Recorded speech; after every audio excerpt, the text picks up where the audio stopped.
Shalom. Salam. Di sini aku ingin memperkenalkan diri. Nama aku Resa Tarigan. Di sini aku mau menjelaskan dua cara untuk hidup. Dua cara untuk hidup. Di sini pertama-tama aku ingin membuat tabelnya dulu.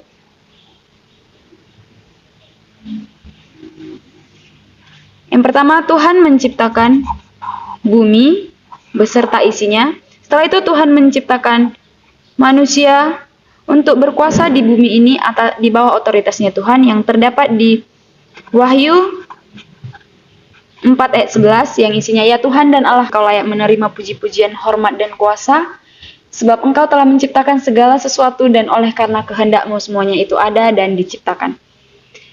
Tetapi manusia memberontak, mereka hidup sesuka-suka mereka tanpa adanya otoritas dari Tuhan. Mereka meninggalkan Tuhan dan mereka gagal menguasai bumi dan mereka juga gagal menguasai diri mereka sendiri. Yang terdapat di Roma 3 ayat 10 sampai 12.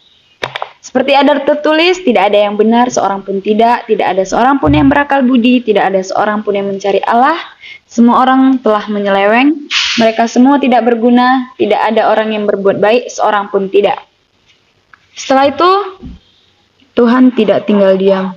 Tuhan memberikan hukuman kepada manusia, yaitu kematian dan penghakiman.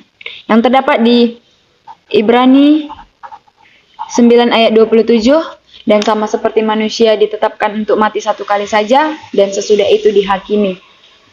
Tetapi karena kasih Tuhan kepada dunia dan kepada manusia, Tuhan memberikan anaknya yang tunggal, yaitu Yesus, untuk mati di kayu salib menebus dosa manusia. Yang terdapat di 1 Petrus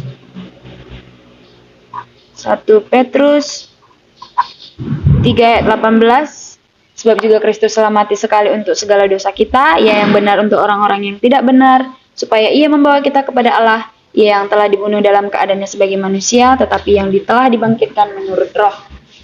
Setelah itu, Tuhan membangkitkan Yesus kembali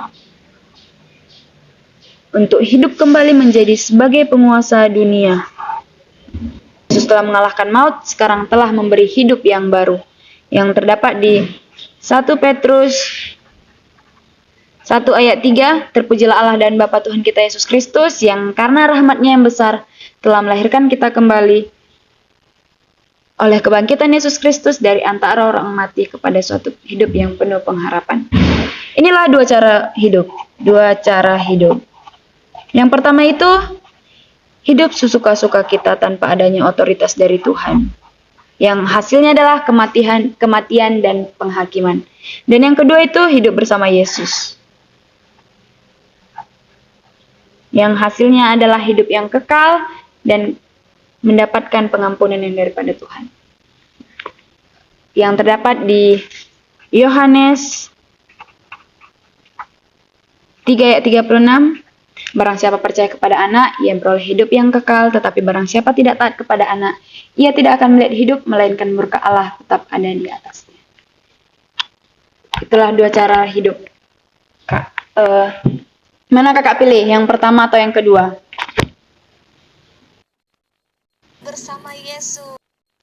Kalau kakak pilih yang kedua, ada 3 syarat, yaitu berdoa. Saya ajarkan untuk berdoa.